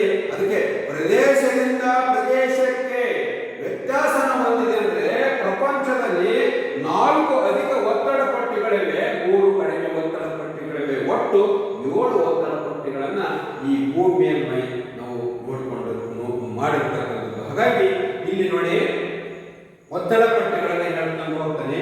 ಕಡಿಮೆ ಒತ್ತಡ ಪಟ್ಟಿ ಅಂದ್ರೆ ಸಮಭಾಜಕ ವೃತ್ತದ ಕಡಿಮೆ ಒತ್ತಡ ಪಟ್ಟಿ, ಉಪಧ್ರುವಿಯ ಕಡಿಮೆ ಒತ್ತಡ ಪಟ್ಟಿ, ಉತ್ತರ ಉಪಧ್ರುವಿಯ ಕಡಿಮೆ ಒತ್ತಡ ಪಟ್ಟಿ, ದಕ್ಷಿಣ ಉಪಧ್ರುವಿಯ ಕಡಿಮೆ ಒತ್ತಡ ಪಟ್ಟಿ. 3 ಕಡಿಮೆ ಒತ್ತಡ ಪಟ್ಟಿಗಳು ಯಾವ? ಸಮಭಾಜಕ ವೃತ್ತದ ಕಡಿಮೆ ಒತ್ತಡ ಪಟ್ಟಿ, ಉತ್ತರ ಉಪಧ್ರುವಿಯ ಕಡಿಮೆ ಒತ್ತಡ ಪಟ್ಟಿ, ದಕ್ಷಿಣ ಉಪಧ್ರುವಿಯ ಕಡಿಮೆ ಒತ್ತಡ ಪಟ್ಟಿ. ಹಾಗಾದ್ರೆ 3 ಕಡಿಮೆ ಒತ್ತಡ ಪಟ್ಟಿಗಳು, 4 ಅಧಿಕ ಒತ್ತಡ ಪಟ್ಟಿಗಳು. ಅವು ಯಾವಂದ್ರೆ ಉತ್ತರ ಉಪ ಉಷ್ಣವಲಯದ ಅಧಿಕ ಒತ್ತಡ ಪಟ್ಟಿ, ಉತ್ತರ ಉಪ ಉಷ್ಣವಲಯದ ಅಧಿಕ ಒತ್ತಡ ಪಟ್ಟಿ 25 ಡಿಗ್ರಿಯಿಂದ 35 ಡಿಗ್ರಿ ಇರತಕ್ಕಂಥ ಭಾಗ ಉತ್ತರ ಗೋಳಾರ್ಧ ಮತ್ತು ದಕ್ಷಿಣ ಗೋಳಾರ್ಧದಲ್ಲಿ. ಇನ್ನು ಉತ್ತರ ಧ್ರುವೀಯ ಅಧಿಕ ಒತ್ತಡ ಪಟ್ಟಿ, ಉತ್ತರ ಧ್ರುವೀಯ, ದಕ್ಷಿಣ ಉಪ ಉಷ್ಣವಲಯದ ಅಧಿಕ ಒತ್ತಡ ಪಟ್ಟಿ, ದಕ್ಷಿಣ ಧ್ರುವೀಯ ಅಧಿಕ ಒತ್ತಡ ಪಟ್ಟಿ. ಅಂದ್ರೆ ಪ್ರಪಂಚದಲ್ಲಿ 4 ಅಧಿಕ ಒತ್ತಡ ಪಟ್ಟಿಗಳು, 3 ಕಡಿಮೆ ಒತ್ತಡ ಪಟ್ಟಿಗಳು ನಾವು ಮಾಡಿರ್ತಕ್ಕಂಥದ್ದು. ಹಾಗಾಗಿ ಆತ್ಮೀಯ ವಿದ್ಯಾರ್ಥಿಗಳೇ, ಈ ಒತ್ತಡ ಪಟ್ಟಿಗಳನ್ನು ನಾವು ನೋಡಿಕೊಂಡಾಗ ಮೊಟ್ಟ ಮೊದಲದಾಗಿ ಸಮಭಾಜಕ ವೃತ್ತದ ಕಡಿಮೆ ಒತ್ತಡ ಪಟ್ಟಿ, ಸಮಭಾಜಕ ವೃತ್ತದ ಕಡಿಮೆ ಒತ್ತಡ ಪಟ್ಟಿ. ಈ ವಲಯ 0 ಡಿಗ್ರಿಯಿಂದ 2 ಗೋಳಾರ್ಧ ನೋಡಿ, 0 ಡಿಗ್ರಿಯಿಂದ 5 ಡಿಗ್ರಿ ಮೇಲೆ ಉತ್ತರ ಮತ್ತು 5 ಡಿಗ್ರಿ ದಕ್ಷಿಣ. ಅಂದ್ರೆ ಈ ವಲಯ 2 ಗೋಳಾರ್ಧದಲ್ಲಿ ಸಮಭಾಜಕ ವೃತ್ತದಿಂದ 2 ಗೋಳಾರ್ಧದಲ್ಲಿ ಉತ್ತರ ಮತ್ತು ದಕ್ಷಿಣ 5 ಡಿಗ್ರಿ ಅಕ್ಷಾಂಶಗಳ ಮಧ್ಯದಲ್ಲಿದೆ. ಈ ವಲಯ 0 ಡಿಗ್ರಿ ಸಮಭಾಜಕ ವೃತ್ತದಿಂದ ಉತ್ತರ ಮತ್ತು ದಕ್ಷಿಣ 5 ಡಿಗ್ರಿವರೆಗೆ ಇರತಕ್ಕಂಥ ವಲಯವನ್ನ ಕಡಿಮೆ ಒತ್ತಡ ಪಟ್ಟಿ, ಸಮಭಾಜಕ ವೃತ್ತದ ಕಡಿಮೆ ಒತ್ತಡ ಪಟ್ಟಿ. ವರ್ಷದ ಎಲ್ಲ ಕಾಲದಲ್ಲೂ ಕೂಡ ಸೂರ್ಯನ ನೇರವಾಗಿರ್ತಕ್ಕಂಥ ಕಿರಣಗಳು ಬೀಳ್ತಕ್ಕಂಥ ಪ್ರದೇಶ. ವರ್ಷದ ಎಲ್ಲ ಕಾಲದಲ್ಲಿ ಸೂರ್ಯನ ಕಿರಣಗಳು ಬೀರುವುದು, ನೇರವಾಗಿ ಕಿರಣಗಳು ಈ ಒಂದು ಪ್ರದೇಶದಲ್ಲಿ ಬೀಳ್ತಕ್ಕಂಥದ್ದು. ಗಾಳಿಯು ಈ ಪ್ರದೇಶದಲ್ಲಿ ಬಿಸಿಯಾಗಿ ಪ್ರಸರಣವನ್ನೇ ಮೇಲೇರುತ್ತೆ. ಆದ ಕಾರಣ ಈ ಪ್ರದೇಶ ಕಡಿಮೆ ಒತ್ತಡವಾಗಿ ನಿರ್ಮಾಣವಾಗುತ್ತೆ. ಇದು ಶಾಂತ ಮತ್ತು ಅತಿ ಕಡಿಮೆ ಗಾಳಿಯನ್ನು ಹೊಂದಿರತಕ್ಕಂಥದ್ದು. ಆದುದರಿಂದಲೇ ಇದನ್ನು ಡಾಲ್ಡ್ರಾಮ್ ಅಥವಾ ಸಮಭಾಜಕ ವೃತ್ತದ ಶಾಂತಿ ಪಟ್ಟಿ ಎಂದು ಕರೆಯುತ್ತೇವೆ. ಆದುದರಿಂದಲೇ ಸಮಭಾಜಕ ವೃತ್ತದ ಕಡಿಮೆ ಒತ್ತಡ ಪಟ್ಟಿಯನ್ನ ಡಾಲ್ಡ್ರಾಮ್ ಅಥವಾ ಸಮಭಾಜಕ ವೃತ್ತದ ಶಾಂತಿ ಪಟ್ಟಿ ಎಂದು ಕರೆಯುತ್ತೇವೆ. ಈ ವಲಯದಲ್ಲಿ ವಾಣಿಜ್ಯ ಮಾರುಕಟ್ಟೆಗಳು ಬಂದು ಸೇರ್ತವು. ಈ ಪ್ರದೇಶದಲ್ಲಿ ಪರಿಸರನ ಮಳೆ ಬರುತ್ತೆ. ಹಾಗಾಗಿ ಪರಿಸರನ ಮಳೆ ಈ ವಲಯದಲ್ಲಿ ಬರತಕ್ಕಂಥದ್ದು. ಸಮಭಾಜಕ ವೃತ್ತದ ಕಡಿಮೆ ಒತ್ತಡ ಪಟ್ಟಿ. ಇನ್ನು ಎರಡನೇದು ಉಪ ಉಷ್ಣ ವಲಯದ ಅಧಿಕ ಒತ್ತಡ ಪಟ್ಟಿ. ಈ ವಲಯ 25 ಡಿಗ್ರಿಯಿಂದ 35 ಡಿಗ್ರಿ, ಎರಡು ಗೋಳಾರ್ಧದಲ್ಲಿ 25ರಿಂದ 35, 2 ಡಿಗ್ರಿ, ಎರಡು ಗೋಳಾರ್ಧದಲ್ಲಿ 25ರಿಂದ 35 ಡಿಗ್ರಿವರೆಗೆ ಇರತಕ್ಕಂಥ ಭಾಗ ಉತ್ತರ ಮತ್ತು ದಕ್ಷಿಣ ಅಕ್ಷಾಂಶಗಳಲ್ಲಿ ಕಂಡುಬರುತ್ತೆ. ಈ ವಲಯ 25 ಡಿಗ್ರಿಯಿಂದ 35 ಡಿಗ್ರಿವರೆಗೆ ಇರತಕ್ಕಂಥ ಉತ್ತರ ಮತ್ತು ದಕ್ಷಿಣ ಗೋಳಾರ್ಧದಲ್ಲಿ ಕಂಡುಬರುತ್ತೆ. ಅಕ್ಷಾಂಶಗಳಲ್ಲಿ ಉತ್ತರ ಮತ್ತು ದಕ್ಷಿಣ ಅಕ್ಷಾಂಶಗಳಲ್ಲಿ ಕಂಡುಬರುತ್ತೆ. ಭೂಮಿಯ ದೈನಂದಿನ ಚಲನೆ ಮತ್ತು ಮೇಲ್ಮುಖವಾಗಿ ಚಲಿಸುವಂತ ಗಾಳಿಯು ಪ್ರಚಲನ ಪ್ರವಾಹ ರೂಪದಲ್ಲಿ ಕೆಳಗಿಳುವುದರಿಂದ ಹೆಚ್ಚು ಒತ್ತಡ ನಿರ್ಮಾಣವಾಗುತ್ತೆ. ಇಲ್ಲಿ ವಾಣಿಜ್ಯ ಮತ್ತು ಪ್ರತಿ ವಾಣಿಜ್ಯ ಮಾರುಕಟ್ಟೆಗಳು ಉಗಮವಂತವು. ಈ ವಲಯವನ್ನು ಅಶ್ವ ಅಕ್ಷಾಂಶಗಳು ಎಂದು ಕರೆಯುತ್ತೇವೆ. ಈ ವಲಯದಲ್ಲಿ ಅಶ್ವ ಅಕ್ಷಾಂಶಗಳೆಂದು ಕರೆಯುತ್ತೇವೆ. ಗೋಳದಲ್ಲಿ 2 ಉಪ ಉಷ್ಣವಲಯದ ಅಧಿಕ ಒತ್ತಡ ಪಟ್ಟಿಗಳಿವೆ. ಒಂದು ಉತ್ತರದ ಉಪ ಉಷ್ಣವಲಯದ ಅಧಿಕ ಒತ್ತಡ ಪಟ್ಟಿ, 2 ದಕ್ಷಿಣ ಉಪ ಉಷ್ಣವಲಯದ ಅಧಿಕ ಒತ್ತಡ ಪಟ್ಟಿ. ಅಶ್ವ ಅಕ್ಷಾಂಶಗಳನ್ನು ಯಾಕೆ ಕರಿತೇವೆ ಅಂದ್ರೆ, ಏನು 25ರಿಂದ 35 ಡಿಗ್ರಿವರೆಗೆ ಇರತಕ್ಕಂಥ 2 ಪ್ರದೇಶಗಳೇನಲ್ಲ, ಆ ಭಾಗದಲ್ಲಿ ಸಾಗರ ಸಮುದ್ರದಲ್ಲಿ ಇಂದಿನ ಕಾಲದಲ್ಲಿ ಕುದುರೆಗಳನ್ನ ಸಮುದ್ರದಲ್ಲಿ ಸಾಗರಗಳಲ್ಲಿ ದಾಟಿಸುವಾಗ ಗಾಳಿಗೆ ಅಧಿಕ ಒತ್ತಡ ಉಂಟಾದಾಗ ಆ ಹಡಗು ಮುಂದೆ ಹೋಗ್ತಿರ್ಲಿಲ್ಲ. ಆದ ಕಾರಣದಲ್ಲಿ ಕುದುರೆಗಳನ್ನು ಸಾಮಾನ್ಯವಾಗಿ ಅಲ್ಲಿ ಒತ್ತಡ ಹೆಚ್ಚು ಕಂಡು ಬರುವುದರಿಂದ ನೌಕಾಯಾನದಲ್ಲಿರ್ತಕ್ಕಂಥ ಉದಾಹರಣೆಗೆ ವೆಸ್ಟ್ ಇಂಡೀಸ್ ದ್ವೀಪಗಳಿಗೆ ಪ್ರಯಾಣ ಮಾಡುವಾಗ ಈ ಪ್ರದೇಶ ಶಾಂತವಾಗಿರುವುದರಿಂದ ಗಾಳಿಯ ಕಡಿಮೆ, ಸಮುದ್ರದ ತಿಂಗಳುಗಂಟೆ ಪ್ರಯಾಣ ಸ್ಥಗಿತಗೊಳ್ಳುವುದರಿಂದ ಕುಡಿಯುವ ನೀರು ಕೊರತೆ ಉಂಟಾಗಬಹುದು. ಅದನ್ನು ಸಂರಕ್ಷಿಸಿಕೊಳ್ಳಲು ಹಡಗಿನಲ್ಲಿರ್ತಕ್ಕಂಥ ಕುದುರೆಗಳನ್ನು ಸಮುದ್ರಕ್ಕೆ ತಳ್ಳುತ್ತದೆ. ಅಂದರೆ ತಿಂಗಳುಗಂಟೆ ಪ್ರಯಾಣ ಆಗೋದ್ರಿಂದ ಕುಡಿಯಕ್ಕೆ ನೀರಿನ ತೊಂದರೆ, ಊಟಕ್ಕೆ ತೊಂದರೆ ಆಗೋದ್ರಿಂದ ಈ ಹಡಗಿನಲ್ಲಿ ಕುದುರೆಗಳನ್ನು ಏನು ದಾಟಿಸ್ತಿದ್ರು ಆ ಒಂದು ಹಡಗಿನಲ್ಲಿರ್ತಕ್ಕಂಥ ಕುದುರೆಗಳನ್ನು ಸಮುದ್ರಕ್ಕೆ ಬಿಡ್ತದೆ. ಹಾಗಾಗಿ ಇದನ್ನು ಅಶ್ವ ಅಕ್ಷಾಂಶಗಳೆಂದು ಕರೆಯುತ್ತೇವೆ. ಉತ್ತರ ದಕ್ಷಿಣ 25 ಡಿಗ್ರಿಯಿಂದ 35 ಡಿಗ್ರಿವರೆಗೆ ಇರತಕ್ಕಂಥ ಭಾಗವನ್ನು ಅಧಿಕ ಉಪ ಉಷ್ಣ ವಲಯದ ಅಧಿಕ ಒತ್ತಡ ಪಟ್ಟಿಗಳೆಂದು ಕರೆಯುತ್ತೇವೆ. ಇನ್ನು ಉಪ ಧ್ರುವೀಯ ಅಧಿಕ ಒತ್ತಡ ಪಟ್ಟಿ. ಈ ವಲಯ ಉಪಧ್ರುವೀಯ ಕಡಿಮೆ ಒತ್ತಡ ಪಟ್ಟಿ. ಈ ವಲಯ 60 ಡಿಗ್ರಿಯಿಂದ 70 ಡಿಗ್ರಿವರೆಗೆ, 60ರಿಂದ 70 ಡಿಗ್ರಿ. ಉತ್ತರ ಉಪಧ್ರುವೀಯ ಅಂತ ಬಂದರೆ ಇದು ಮತ್ತು ದಕ್ಷಿಣ ಉಪಧ್ರುವೀಯ ಕಡಿಮೆ ಒತ್ತಡ ಪಟ್ಟಿ. ಇದು 60 ಡಿಗ್ರಿಯಿಂದ 70 ಡಿಗ್ರಿ ಉತ್ತರ ಮತ್ತು ದಕ್ಷಿಣ ಅಕ್ಷಾಂಶಗಳ ನಡುವೆ ಕಂಡುಬರುತ್ತೆ. ಭೂಮಿಯ ದೈನಂದಿನ ಚಲನೆಯ ಪರಿಣಾಮವಾಗಿ ಒಂದು ಕಡಿಮೆ ಒತ್ತಡ ಪಟ್ಟಿ ಸ್ಪಷ್ಟವಾಗಿ ದೊಡ್ಡ ಪ್ರಮಾಣದ ಗಾಳಿಯನ್ನು ಸಮಭಾಜಕ ವೃತ್ತದ ಕಡೆಗೆ ಬೀಸುವಂತೆ ಪ್ರಭಾವ ಬೀರುತ್ತೆ. ಈ ಪ್ರದೇಶದಲ್ಲಿ ಚಳಿಗಾಲದಲ್ಲಿ ಬಿರುಗಾಳಿಯಿಂದ ಕೂಡಿರುತ್ತೆ. ಗೋಳದ 2 ಉಪಧ್ರುವೀಯ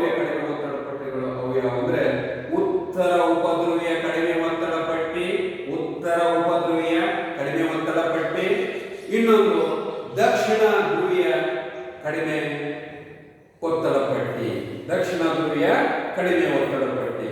ಹಾಗಾಗಿ ವಿದ್ಯಾರ್ಥಿಗಳೇ, ಕೊನೆಯದಾಗಿರ್ತಕ್ಕಂಥದ್ದು ಧ್ರುವೀಯ ಅಧಿಕ ಒತ್ತಡ ಪಟ್ಟಿ. ಧ್ರುವೀಯ ಅಧಿಕ ಒತ್ತಡ ಪಟ್ಟಿ ಎರಡು ಧ್ರುವ ಪ್ರದೇಶದಲ್ಲಿ, ಅಂದ್ರೆ ಎರಡು ಧ್ರುವ ಪ್ರದೇಶದಲ್ಲಿ ಧ್ರುವೀಯ ಅಧಿಕ ಒತ್ತಡ ಪಟ್ಟಿ. ಈ ಉತ್ತರ ಧ್ರುವ ಮತ್ತು ದಕ್ಷಿಣ ಧ್ರುವ, ಈ ಧ್ರುವೀಯ ಎರಡು ಅಧಿಕ ಒತ್ತಡ ಪಟ್ಟಿಗಳು, ಎರಡು ಧ್ರುವ ಪ್ರದೇಶಗಳು ವರ್ಷದ ಎಲ್ಲ ಕಾಲದಲ್ಲಿ ಕಡಿಮೆ ಉಷ್ಣಾಂಶವನ್ನು ಪಡೆಯುತ್ತದೆ. ತಂಪಾದ ಗಾಳಿಯು ಧ್ರುವ ಪ್ರದೇಶದಲ್ಲಿ ಅಧಿಕ ಸಾಂದ್ರತೆಯಿಂದ ಕುಸಿಯುತ್ತಿರುವುದರಿಂದ ಈ ಪ್ರದೇಶ ಅಧಿಕ ಒತ್ತಡ ಪ್ರದೇಶವಾಗಿ ನಿರ್ಮಾಣಗೊಳ್ಳುತ್ತೆ. ಈ ಪ್ರದೇಶ 80 ಡಿಗ್ರಿಯಿಂದ 90 ಡಿಗ್ರಿ ದಕ್ಷಿಣ ಉತ್ತರ ಅಕ್ಷಾಂಶಗಳಲ್ಲಿ ಕಂಡುಬರ್ತಕ್ಕಂಥದ್ದು, ಅಂದರೆ ಎರಡು ಗೋಳಾರ್ಧದಲ್ಲಿ ಕಂಡುಬರ್ತಕ್ಕಂಥದ್ದು. ಧ್ರುವ ಪ್ರದೇಶಗಳು ಅತಿ ಶೀತ ಹವಾಮಾನ ಹೊಂದಿರುವುದರಿಂದ ಇಲ್ಲಿ ಗಾಳಿಯು ಹೆಚ್ಚು ಸಾಂದ್ರತೆ ಮತ್ತು ಭಾರವಾಗಿರುತ್ತದೆ. ಹಾಗಾಗಿ ಈ ಧ್ರುವೀಯ ಅಧಿಕ ಒತ್ತಡ ಪಟ್ಟಿಯನ್ನು ಎರಡು ಭಾಗಗಳಾಗಿ ವಿಂಗಡಿಸಿದ್ದೇವೆ. ಉತ್ತರ ಧ್ರುವೀಯ ಅಧಿಕ ಒತ್ತಡ ಪಟ್ಟಿ, ದಕ್ಷಿಣ ಧ್ರುವೀಯ ಅಧಿಕ ಒತ್ತಡ ಪಟ್ಟಿ ಅಂತೇಳಿ. ಇನ್ನು ಒತ್ತಡ ಪಟ್ಟಿಗಳ ಸ್ಥಳಾಂತರ ನೋಡಿ. ಒತ್ತಡ ಪಟ್ಟಿಗಳ ಸ್ಥಳಾಂತರ ಸಾಮಾನ್ಯವಾಗಿ ಒತ್ತಡದ ವಲಯಗಳು ವರ್ಷದ ಎಲ್ಲ ಕಾಲದ ಮೇಲೆ ತಿಳಿಸಿದ ಅಕ್ಷಾಂಶಗಳ ನಡುವೆ ಸ್ಥಿರವಾಗಿ ಉಳಿಯುವುದಿಲ್ಲ. ಭೂಮಿಯ ವಾರ್ಷಿಕ ಚಲನೆಯ ಸೂರ್ಯನ ಲಂಬ ಕಿರಣಗಳು ಋತುಮಾನಗಳೊಡನೆ ಉತ್ತರ ಮತ್ತು ದಕ್ಷಿಣ ಕಡೆಗೆ ಸ್ಥಳಾಂತರಗೊಳ್ಳುತ್ತವು. 5 ಡಿಗ್ರಿ ಉತ್ತರ ಮತ್ತು ದಕ್ಷಿಣಕ್ಕೆ ನಮ್ಮ ಕಲ್ಪನೆಯಂತೆ ಸೂರ್ಯನ ಲಂಬ ಕಿರಣಗಳು ವರ್ಷದ ಎಲ್ಲ ಅವಧಿಯಲ್ಲಿ ಸಮಭಾಜಕ ವೃತ್ತದ ಮೇಲೆ ಬೀಳುತ್ತದೆ. ಅದು ಇಂದು ಸಂಭವಿಸುವುದು ವರ್ಷದ ಎಲ್ಲ ಋತುವಿನಲ್ಲಿ ಮಾತ್ರ. ಸೆಪ್ಟೆಂಬರ್ 23 ಶರತ್ ಸಂಕ್ರಾಂತಿ, ಮಾರ್ಚ್ 21 ಮೇಷ ಸಂಕ್ರಾಂತಿ, ಡಿಸೆಂಬರ್ನಿಂದ ಜೂನ್ ತಿಂಗಳಲ್ಲಿ ಸೂರ್ಯನ ದಕ್ಷಿಣದಿಂದ ಉತ್ತರದ ಕಡೆಗೆ ಚಲಿಸ್ತಾನೆ, ಹಾಗೂ ಜೂನ್ನಿಂದ ಡಿಸೆಂಬರ್ಗೆ ಸೂರ್ಯನ ದಕ್ಷಿಣ ಕಡೆಗೆ ಚಲಿಸ್ತಾನೆ. ಆದ್ದರಿಂದ ಒತ್ತಡ ಪಟ್ಟಿಗಳು ವಾರ್ಷಿಕ ಚಲನೆಯನ್ನು ಆಧರಿಸಿ ಸ್ಥಳಾಂತರಗೊಳ್ಳುತ್ತವು. ಒತ್ತಡ ಪಟ್ಟಿಗಳು ಕೂಡ ವಾರ್ಷಿಕ ಚಲನೆಯನ್ನು ಆಧರಿಸಿ ಸ್ಥಳಾಂತರಗೊಳ್ಳುತ್ತವು. ಆತ್ಮೀಯ ವಿದ್ಯಾರ್ಥಿಗಳೇ, ನಾನು ಹೇಳ್ತಕ್ಕಂಥದ್ದು ಪ್ರಪಂಚದ ಒತ್ತಡ ಪಟ್ಟಿಗಳು.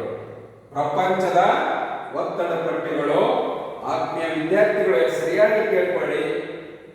ನಾವು ಗಾಳಿಯನ್ನು ಸೇವಿಸ್ತೇವೆ, ಗಾಳಿಗೆ ಭಾರವುಳ್ಳ ಅನಿಲಗಳಿವೆ, ಹಾಗಾಗಿ ನಮಗೆ ಒತ್ತಡ ಉಂಟು ಮಾಡುತ್ತೆ. ಅದನ್ನೇ ವಾಯುಮಂಡಲದ ಒತ್ತಡ ಅಂತ ಕರಿತೇವೆ. ಇಲ್ಲಿ ಒತ್ತಡ ಪಟ್ಟಿಗಳು 7 ಒತ್ತಡ ಪಟ್ಟಿಗಳಿವೆ. ಅದರಲ್ಲಿ 4 ಅಧಿಕ ಒತ್ತಡ ಪಟ್ಟಿಗಳು, 3 ಕಡಿಮೆ ಒತ್ತಡ ಪಟ್ಟಿಗಳಿವೆ. 4 ಅಧಿಕ ಒತ್ತಡ ಪಟ್ಟಿಗಳಿವೆ, 3 ಕಡಿಮೆ ಒತ್ತಡ ಪಟ್ಟಿಗಳಿವೆ. ಹಾಗಾಗಿ ಇಲ್ಲಿ ಸಮಭಾಜಕ ವೃತ್ತದ ಕಡಿಮೆ ಒತ್ತಡ ಪಟ್ಟಿ, ಎರಡು ಗೋಳಾರ್ಧದ 5 ಡಿಗ್ರಿವರೆಗೆ ಇರ್ತಕ್ಕಂಥದ್ದು. ವರ್ಷದ ಎಲ್ಲ ಕಾಲದಲ್ಲಿ ಸೂರ್ಯನ ಕಿರಣಗಳು ನೇರವಾಗಿ ಸಮಭಾಜಕ ವೃತ್ತದ ಮೇಲೆ ಲಂಬವಾಗಿ ಬೀಳುವುದರಿಂದ ಇಲ್ಲಿ ಒತ್ತಡ ಕಡಿಮೆ ಇರುತ್ತೆ, ಉಷ್ಣಾಂಶ ಪ್ರಮಾಣ ಜಾಸ್ತಿ. ಇಲ್ಲಿ ವಾಣಿಜ್ಯ ಮತ್ತು ಪ್ರತಿ ವಾಣಿಜ್ಯಗಳು ಸೇರುವುದರಿಂದ ಇಲ್ಲಿ ಏನಾಗ್ತದೆ ಅಂದ್ರೆ, ಈ ಕಡಿಮೆ ಒತ್ತಡ ಪಟ್ಟಿ ಏನು ಈ ಉಷ್ಣ ವಲಯ, ಉಪ ಉಷ್ಣ ವಲಯ ಅಂತ ಕರೀತೀವಿ ನಾವು. ಇಲ್ಲಿಗಿಂತ ಇಲ್ಲಿ ಏನಾಗ್ತದೆ, ಮೇಲೋಗದಂಗ ಉಷ್ಣಾಂಶ ಹೆಚ್ಚಾಗ್ತಾ ಹೋಗುತ್ತೆ, ಕಡಿಮೆ ಆಗ್ತಾ ಹೋಗುತ್ತೆ. ಉಷ್ಣಾಂಶ ತಂಪು ಜಾಸ್ತಿ ಆಗುತ್ತೆ, ಒತ್ತಡ ಜಾಸ್ತಿ ಆಗುತ್ತೆ. ಹಾಗಾಗಿ ಉತ್ತರ ಉಪ ಉಷ್ಣ ವಲಯದ ಅಧಿಕ ಒತ್ತಡ ಪಟ್ಟಿಯನ್ನ ಉತ್ತರ ಮತ್ತು ದಕ್ಷಿಣ ಅಂದ್ರೆ 25 ಡಿಗ್ರಿಯಿಂದ 35 ಡಿಗ್ರಿವರೆಗೆ ಇರತಕ್ಕಂಥ ಭಾಗ, ಇಲ್ಲಿ 2 ಭಾಗಗಳಾಗಿ ಮಾಡಿದ್ವಿ. ಉತ್ತರ ಉಪ ಉಷ್ಣ ವಲಯದ ಅಧಿಕ ಒತ್ತಡ ಪಟ್ಟಿ, ದಕ್ಷಿಣ ಉಪ ಉಷ್ಣ ವಲಯದ ಅಧಿಕ ಒತ್ತಡ ಪಟ್ಟಿ ಅಂತ 2 ಭಾಗವನ್ನು ಮಾಡೋಣ. ನಂತರ ಈ ಉತ್ತರ ಧ್ರುವೀಯ ಅಧಿಕ ಒತ್ತಡ ಪಟ್ಟಿಗೂ ಉಪ ಧ್ರುವೀಯ ಕಡಿಮೆ ಒತ್ತಡ ಪಟ್ಟಿ ವ್ಯತ್ಯಾಸ ಆಗುತ್ತೆ. ಇಲ್ಲಿ ಇರತಕ್ಕಂಥ ಆ ಪ್ರದೇಶದಲ್ಲಿರ್ತಕ್ಕಂಥ ಉಷ್ಣಾಂಶಕ್ಕೂ ಮತ್ತು ಗಾಳಿಗೂ, ಈ ಪ್ರದೇಶದಲ್ಲಿರ್ತಕ್ಕಂಥ ಉಷ್ಣಾಂಶಕ್ಕೂ ಗಾಳಿಗೂ ವ್ಯತ್ಯಾಸ ಆಗುತ್ತೆ. ಹಾಗಾಗಿ ಧ್ರುವೀಯ ಅಧಿಕ ಒತ್ತಡ ಪಟ್ಟಿ, ಉಪಧ್ರುವೀಯ ಅಧಿಕ ಒತ್ತಡ ಪಟ್ಟಿ ಅಂದ್ರೆ ಕಡಿಮೆ ಒತ್ತಡ ಪಟ್ಟಿ. ಹಾಗಾಗಿ ಉಪಧ್ರುವೀಯ ಕಡಿಮೆ ಒತ್ತಡ ಪಟ್ಟಿಗಳನ್ನು ಕೂಡ 2 ಭಾಗಗಳಾಗಿ ಡಿಗ್ರಿ ಉತ್ತರ ಧ್ರುವೀಯ ಕಡಿಮೆ ಒತ್ತಡ ಪಟ್ಟಿ, ದಕ್ಷಿಣ ಧ್ರುವೀಯ ದಕ್ಷಿಣ ಉಪಧ್ರುವೀಯ ಕಡಿಮೆ ಒತ್ತಡ ಪಟ್ಟಿ ಅಂತ ಎರಡು ಭಾಗ ಮಾಡಲಾಗಿದೆ. ವಿದ್ಯಾರ್ಥಿಗಳೇ, ಕೊನೆಯದಾಗಿ ಉತ್ತರ ಧ್ರುವೀಯ ಅಧಿಕ ಒತ್ತಡ ಪಟ್ಟಿ, ಧ್ರುವೀಯ ಅಧಿಕ ಒತ್ತಡ ಪಟ್ಟಿಯಲ್ಲಿ ಎರಡು ಭಾಗ ಆಯಿತು. ಉತ್ತರ ಧ್ರುವೀಯ ಅಧಿಕ ಒತ್ತಡ ಪಟ್ಟಿ, ದಕ್ಷಿಣ ಧ್ರುವೀಯ ಅಧಿಕ ಒತ್ತಡ ಪಟ್ಟಿ. ಹೀಗೆ ಈ ಒತ್ತಡ ಪಟ್ಟಿಗಳು ನಾವು ಭಾಗಗಳನ್ನು ಮಾಡಿರ್ತಕ್ಕಂಥದ್ದು. ಯಾಕಂದ್ರೆ ನಾವು ಪ್ರದೇಶದಿಂದ ಪ್ರದೇಶಕ್ಕೆ ಹೋದಾಗ, ಕಾಲದಿಂದ ಕಾಲಕ್ಕೆ ಹೋದಾಗ ವ್ಯತ್ಯಾಸಗೊಳ್ತಕ್ಕಂಥದ್ದು. ಹಾಗಾಗಿ ಈ ಒತ್ತಡ ಪಟ್ಟಿಗಳ ಸ್ಥಳಾಂತರ ಕೂಡ ಸಾಮಾನ್ಯವಾಗಿ ಒತ್ತಡದ ವಲಯಗಳು ವರ್ಷದ ಎಲ್ಲ ಕಾಲದಲ್ಲೂ ಕೂಡ ಎಲ್ಲ ಕಾಲದ ಮೇಲೆ ತಿಳಿಸಿದ ಅಕ್ಷಾಂಶಗಳ ನಡುವೆ ಸ್ಥಿರವಾಗಿ ಉಳಿಯುವುದಿಲ್ಲ. ಭೂಮಿಯ ವಾರ್ಷಿಕ ಚಲನೆಯಲ್ಲಿ ಸೂರ್ಯನ ಲಂಬ ಕಿರಣಗಳು ಋತುಮಾನಗಳಲ್ಲಿ ಉತ್ತರ ಮತ್ತು ದಕ್ಷಿಣದ ಕಡೆಗೆ, ಋತುಮಾನಗಳಲ್ಲಿ ದಕ್ಷಿಣ ಕಡೆ ಸ್ಥಳಾಂತರವಂತವು. ಹಾಗಾಗಿ 5 ಡಿಗ್ರಿ ಉತ್ತರ ಮತ್ತು ದಕ್ಷಿಣಕ್ಕೆ ನಮ್ಮ ಕಲ್ಪನೆ ಸೂರ್ಯನ ಲಂಬ ಕಿರಣಗಳು ವರ್ಷದ ಎಲ್ಲ ಅವಧಿಯಲ್ಲಿ ಸಮಭಾಜಕ ವೃತ್ತದ ಮೇಲೆ ಬೀಳ್ತವು. ಆದರೆ ಇದು ಸಂಭವಿಸುವುದು ವರ್ಷದ ಎರಡು ಋತುವಿನಲ್ಲಿ ಮಾತ್ರ. ಸೆಪ್ಟೆಂಬರ್ 23 ಶರತ್ ಸಂಕ್ರಾಂತಿ, ಮಾರ್ಚ್ 21 ಮೇಷ ಸಂಕ್ರಾಂತಿ. ಡಿಸೆಂಬರ್ನಿಂದ ಜೂನ್ ತಿಂಗಳಲ್ಲಿ ಸೂರ್ಯನ ದಕ್ಷಿಣದಿಂದ ಉತ್ತರದ ಕಡೆಗೆ ಚಲಿಸ್ತಾನೆ, ಜೂನ್ನಿಂದ ಡಿಸೆಂಬರ್ಗೆ ದಕ್ಷಿಣದ ಕಡೆಗೆ ಚಲಿಸ್ತಾನೆ. ಆದ್ದರಿಂದ ಒತ್ತಡ ಪಟ್ಟಿಗಳು ವಾರ್ಷಿಕ ಚಲನೆಯನ್ನು ಆಧರಿಸಿ ಸ್ಥಳಾಂತರಗೊಳ್ಳುತ್ತವು. ನಾವು ಉಷ್ಣವಲಯಗಳ ಸಮ ಉಷ್ಣ ರೇಖೆಗಳು ಅಂತ ಹೇಳಿದೆ. ನಕ್ಷೆ ಮತ್ತು ಗ್ಲೋಬಿನ ಮೇಲೆ ಒಂದೇ ರೀತಿಯ ಉಷ್ಣಾಂಶ ವಲಯಗಳನ್ನು ಗುರುತು ಮಾಡಲಿಕ್ಕೆ ಸಮ ಉಷ್ಣ ರೇಖೆಗಳನ್ನು ಗುರುತು ಮಾಡ್ತೀವಿ. ಇಲ್ಲಿ ಸಮಭಾರ ರೇಖೆಗಳು ಐಸೋಬಾರ್ಸ್, ಅವು ಐಸೋಥರ್ಮ್ಸ್ ಅಲ್ಲ, ಇವು ಐಸೋಬಾರ್ಸ್. ಸಮಭಾರ ರೇಖೆಗಳಂದ್ರೆ ನಕಾಸೆ ಮತ್ತು ಗ್ಲೋಬಿನ ಮೇಲೆ ಒಂದೇ ಪ್ರಮಾಣದ ಒತ್ತಡ ಹೊಂದಿರುವ ಸ್ಥಳಗಳನ್ನು ಸೇರಿಸಿ ಎಳೆಯುವ ರೇಖೆಗಳಿಗೆ ಸಮಭಾರ ರೇಖೆಗಳು ಎಂದು ಕರೆಯುತ್ತೇವೆ. ಅಂದರೆ ಸಮಭಾರ ರೇಖೆಗಳು ಅಂದ್ರೆ ನಕಾಸೆ ಮತ್ತು ಗ್ಲೋಬಿನ ಮೇಲೆ ಒಂದೇ ಪ್ರಮಾಣದ ಒತ್ತಡಗಳು ಹೊಂದಿರುವ ಸ್ಥಳಗಳನ್ನ ಸೇರಿಸಿ ಎಳೆಯುವಂತ ರೇಖೆಗಳಿಗೆ ಸಮಭಾರ ರೇಖೆಗಳು ಎಂದು ಕರೆಯುತ್ತೇವೆ. ಅಲ್ಲಿ ಹಿಂದೆ ಹೇಳಿದ್ರು ಉಷ್ಣ ಒಂದೇ ರೀತಿಯ ಉಷ್ಣಗಳು ಒಳ್ಳೆಂತ ಪ್ರದೇಶಗಳನ್ನು ಸೇರಿ ನಕ್ಷೆ ಮತ್ತು ಗ್ಲೋಬಿನ ಮೇಲೆ ಅವುಗಳನ್ನು ಸೇರಿಸಿ ಎಳೆದಿರ್ತಕ್ಕಂಥ ರೇಖೆಗಳನ್ನ ಸಮಉಷ್ಣ ರೇಖೆಗಳು. ಉಷ್ಣ ಅಲ್ಲಿ ಉಷ್ಣಾಂಶ ಇರ್ತಕ್ಕಂಥವು, ಇಲ್ಲಿ ಒತ್ತಡ ಇರ್ತಕ್ಕಂಥ ಒಂದೇ ರೀತಿಯ ಒತ್ತಡಗಳು ಹೊಂದಿರತಕ್ಕಂಥ ಪ್ರದೇಶಗಳನ್ನ ಸೇರಿಸಿ ಎಳೆದಿರ್ತಕ್ಕಂಥ ರೇಖೆಗಳನ್ನ ಸಮಭಾರ ರೇಖೆಗಳು ಎಂದು ಕರೆಯುತ್ತೇವೆ. ಸಮಭಾರ ರೇಖೆಗಳು ಎಂದು ಕರೆಯುತ್ತೇವೆ. ಹಾಗಾಗಿ ವಿದ್ಯಾರ್ಥಿಗಳೇ, ನಾವು ಒತ್ತಡದ ಪಟ್ಟಿಗಳು ನಂತರ ನಮಗೆ ನೆಕ್ಸ್ಟ್ ಬರ್ತಕ್ಕಂಥದ್ದೇ ವಿಂಡ್ಸ್, ಮಾರುತಗಳು. ಭೂಮಿಯ ಮೇಲ್ಮೈಗೆ ಸಮಾಂತರವಾಗಿ ಚಲಿಸುವ ವಾಯುವಿನ ಗಾಳಿಯನ್ನ ಏನಂತ ಕರಿತೇವೆ ನಾವು? ಮಾರುತಗಳು ಎಂದು ಕರೆಯುತ್ತೇವೆ. ಮೇಲ್ಮೈ ಸಮಾನಾಂತರವಾಗಿ ಭೂಮಿಯ ಮೇಲ್ಮೈಗೆ ಸಮಾನಾಂತರವಾಗಿ ಚಲಿಸುವಂತಹ ವಾಯುವನ್ನ ಮಾರುತ ಎಂದು ಕರೆಯುತ್ತೇವೆ. ಈ ಮಾರುತ ಗಾಳಿ ಬೀಸೋದ್ರಿಂದ ಅಧಿಕ ಒತ್ತಡದಿಂದ ಕಡಿಮೆ ಒತ್ತಡದ ಕಡೆಗೆ ಬೀಸುವಂತದ್ದು. ಯಾಕಂದ್ರೆ ಮಾರುತಗಳು ವಾಯುಮಂಡಲದ ಉಷ್ಣಾಂಶ ಮತ್ತು ಆರ್ದ್ರತೆ ಹಂಚಿಕೆಯ ಪ್ರಮುಖ ಪಾತ್ರ ವಹಿಸತಕ್ಕಂಥದ್ದು. ಆರ್ದ್ರತೆಗೆ ಹಂಚಿಕೆಯಲ್ಲಿ, ಏಕೆಂದ್ರೆ ಮಾರುತಗಳ ಉಗಮವು ಒತ್ತಡದ ವ್ಯತ್ಯಾಸದಿಂದ ಸ್ಥಳದಿಂದ ಸ್ಥಳಕ್ಕೆ ವ್ಯತ್ಯಾಸಗೊಳ್ಳತಕ್ಕಂಥದ್ದು. ಈ ವಾಯುಮಂಡಲದ ಒತ್ತಡದ ವ್ಯತ್ಯಾಸದಿಂದ ಸ್ಥಳದಿಂದ ಸ್ಥಳಕ್ಕೆ ಈ ಮಾರುತಗಳು ವ್ಯತ್ಯಾಸಗೊಳ್ಳತಕ್ಕಂಥದ್ದು. ಹಾಗಾಗಿ ಈ ಅಧಿಕ ಒತ್ತಡ ಪ್ರದೇಶದಿಂದ ಕಡಿಮೆ ಒತ್ತಡದ ಕಡೆಗೆ ಬೀಸುವಂಥದ್ದನ್ನೇ ಒತ್ತಡದ ಇಳಿಜಾರಿನ ಪ್ರಮಾಣ ಮಾತ್ರ ಬೀಸುವ ದಿಕ್ಕನ್ನು ಅವಲಂಬಿಸಿರ್ತಕ್ಕಂಥದ್ದು. ಇಲ್ಲಿ ಭೂಮಿಯ ಮೇಲೆ ಉಷ್ಣಾಂಶವನ್ನು ಕಂಡುಹಿಡಿತಕ್ಕಂಥದ್ದು ಎರಡು ಮಾಪಕಗಳು, ಒಂದು ಫ್ಯಾರನ್ಹೀಟ್ ಮತ್ತು ಇನ್ನೊಂದು ಸೆಂಟಿಗ್ರೇಡ್. ನಾನು ಹಿಂದೆ ಹೇಳುವಾಗ ಉಷ್ಣಾಂಶ ಹೇಳುವಾಗ ನಮ್ಮ ಮೈಯಲ್ಲಿ ಉಷ್ಣಾಂಶ ನೋಡಲಿಕ್ಕೆ ಥರ್ಮೋಮೀಟರ್ ಉಷ್ಣತಾ ಮಾಪಕವನ್ನು ಬಳಸ್ತಾರೆ ಆಸ್ಪತ್ರೆಗಳು ಜ್ವರ. ಹಾಗೆ ಭೂಮಿಯ ಮೇಲ್ಮೈ ಇರ್ತಕ್ಕಂಥ ಉಷ್ಣಾಂಶವನ್ನು ತಿಳ್ಕೊಳ್ಳೋಕ್ಕೆ ಉಷ್ಣತ ಮಾಪಕವನ್ನು ಬಳಸ್ತಾರೆ. ಆ ಉಷ್ಣತ ಮಾಪಕಗಳಲ್ಲಿ ಎರಡು ವಿಧಗಳು. ಒಂದು ಏನು ಸೆಂಟಿಗ್ರೇಡ್ನಲ್ಲಿ ಅಳತೆ ಮಾಡ್ತಾರೆ ಸೆಲ್ಸಿಯಸ್ನಲ್ಲಿ, ಒಂದು ಫ್ಯಾರನ್ಹೀಟ್ನಲ್ಲಿ. ಈ ಸೆಂಟಿಗ್ರೇಡ್ ಅನ್ನು ಕುದಿಯುವ ಬಿಂದು 0 ಆದರೆ ಫ್ಯಾರನ್ಹೀಟ್ನಲ್ಲಿ 32 ಡಿಗ್ರಿ, ಅಂದರೆ 212 ಡಿಗ್ರಿವರೆಗೆ ಅದು ತೋರಿಸಿದ್ರೆ ಇದು 100 ಡಿಗ್ರಿವರೆಗೆ. ಬಹುಶಃ 100 ಡಿಗ್ರಿ ದಾಟಂದ್ರೆ ಮನುಷ್ಯ ಬಹಳ ಅಪಾಯ, ಜ್ವರ ಜಾಸ್ತಿ ಇದೆ, ಹಾಗಾಗಿ ಬೇಗ ಟ್ರೀಟ್ಮೆಂಟ್ ತಗೋಬೇಕು. ಅದಕ್ಕೋಸ್ಕರ ಈ ಉಷ್ಣಾಂಶವನ್ನು ಅಳಿತಕ್ಕಂಥ ಮಾಪಕದ ಹೆಸರು ಸೆಂಟಿಗ್ರೇಡ್ ಮತ್ತು ಫ್ಯಾರನ್ಹೀಟ್ನಲ್ಲಿ. ವಾಯುವಿನ ಒತ್ತಡವನ್ನು ಅಳಿತಕ್ಕಂಥ ಮಾಪಕದ ಹೆಸರು ನೋಡಿ, ಉಷ್ಣಾಂಶವನ್ನು ಅಳಿತಕ್ಕಂಥ ಮಾಪಕದ ಹೆಸರು ಉಷ್ಣತ ಮಾಪಕ. ಆ ಉಷ್ಣತ ಮಾಪಕದಲ್ಲಿ ಎರಡು ವಿಧಗಳು, ಒಂದು ಸೆಂಟಿಗ್ರೇಡ್, ಇನ್ನೊಂದು ಫ್ಯಾರನ್ಹೀಟ್. ವಾಯುಮಂಡಲದ ಒತ್ತಡವನ್ನು ಅಳಿತಕ್ಕಂಥ ಉಪಕರಣದ ಹೆಸರು ವಾಯುಭಾರ ಮಾಪಕ. ಈ ವಾಯುಭಾರ ಮಾಪಕದಲ್ಲಿ ಪಾದರಸ ವಾಯುಭಾರ ಮಾಪಕ, ಅನ್ರಾಡ್ ವಾಯುಭಾರ ಮಾಪಕ, ಡಿಜಿಟಲ್ ವಾಯುಭಾರ ಮಾಪಕ. ಡಿಜಿಟಲ್ ವಾಯುಭಾರ ಮಾಪಕ ಗಾಳಿಯ ಬೀಸುವ ದಿಕ್ಕನ್ನು ಗುರುತಿಸಲು ಬಳಸುವಂತ ಉಪಕರಣ ಪವನ ದಿಕ್ಸೂಚಿ. ಗಾಳಿ ಯಾವ ದಿಕ್ಕಿನಿಂದ ಯಾವ ದಿಕ್ಕಿಗೆ ಬೀಸುತ್ತೆ ಅನ್ನೋದನ್ನು ತಿಳ್ಕೊಳಕ್ಕೆ ಬಳಸ್ತಕ್ಕಂಥದ್ದು ಪವನ ದಿಕ್ಸೂಚಿ. ಈ ಗಾಳಿಯ ವೇಗವನ್ನು ತಿಳ್ಕೊಂಡಾಗ ಎಷ್ಟು ವೇಗದಲ್ಲಿ ಬೀಸುತ್ತಿದೆ ಈ ಗಾಳಿಯನ್ನು ತಿಳ್ಕೊಳ್ಳೋಕ್ಕೆ ಬಳಸ್ತಕ್ಕಂಥ ಉಪಕರಣದ ಹೆಸರು ಪವನ ವೇಗ ಮಾಪಕ. ಪವನ ವೇಗ ಮಾಪಕ. ಇನ್ನು ಈ ಮಾರುತಗಳ ಲಕ್ಷಣಗಳನ್ನು ನೋಡಿಕೊಂಡಾಗ ಮಾರುತದ ಲಕ್ಷಣಗಳು ಒತ್ತಡದ ವ್ಯತ್ಯಾಸ, ದೈನಂದಿನ ಚಲನೆ ಮತ್ತು ಮಾರುತಗಳಲ್ಲಿ. ಯಾಕಂದ್ರೆ ಮಾರುತಗಳ ಲಕ್ಷಣಗಳು ಒತ್ತಡದ ವ್ಯತ್ಯಾಸದಿಂದ ಇರುವ ಲಕ್ಷಣ ನೋಡಬಹುದು. ಮಾರುತಗಳು ಯಾವಾಗಲೂ ಅಧಿಕ ಒತ್ತಡ ಪ್ರದೇಶದಿಂದ ಕಡಿಮೆ ಒತ್ತಡದ ಕಡೆಗೆ ಪ್ರದೇಶದ ಕಡೆಗೆ ಬೀಸತಕ್ಕಂಥವು.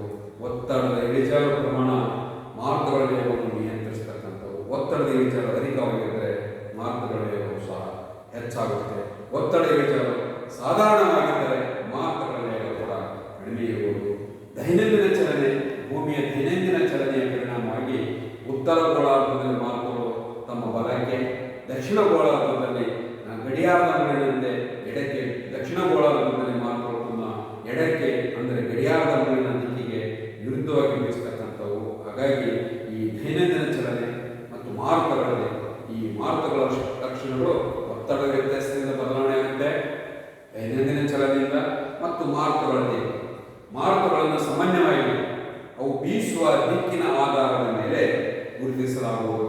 ಇದರಿಂದಾಗಿ ಭೂಮಿಯ ಮೇಲೆ ಹಲವಾರು ಪ್ರಕಾರದ ಮಾರುತಗಳನ್ನು ಕಾಣಬಹುದು. ಉದಾಹರಣೆಗೆ ಭಾರತದಲ್ಲಿ ಜೂನ್ನಿಂದ ಸೆಪ್ಟೆಂಬರ್ವರೆಗೆ ಅವಧಿಯಲ್ಲಿ ಬೀಸುವಂಥದ್ದನ್ನು ನೈಋತ್ಯ ದಿಕ್ಕಿನಿಂದ ಈಶಾನ್ಯ ದಿಕ್ಕಿಗೆ ಕಡೆಗೆ ಬೀಸತಕ್ಕಂಥದ್ದು.